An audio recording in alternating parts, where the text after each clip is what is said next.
नमस्कार मित्रांनो, स्पर्धा परीक्षा तयारी करणाऱ्या विद्यार्थ्यांसाठी एक आनंदाची गोष्ट सांगत आहे. मी व्हिडिओ बघण्याआधी व्हिडिओला लाईक अँड सबस्क्राईब करा. चला तर, महिला व बाल विकास विभाग मध्ये जाहिरात येण्याची सर्व जिल्ह्याच्या जाहिराती येणार आहेत.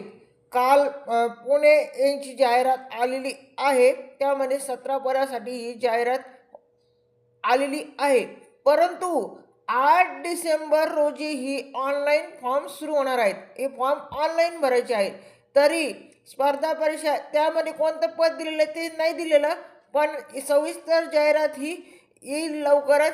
8 डिसेंबरपासून महिला व बाल विकास विभागामध्ये जागा भरण्यास सुरुवात होणार आहे आणि 8 डिसेंबरपासून सर्वांनी ऑनलाईन फॉर्म भरायचे आहे. तरी सर्व स्पर्धा परीक्षा तयारी करणाऱ्या विद्यार्थ्यांसाठी ही आनंदाची गोष्ट आहे. धन्यवाद.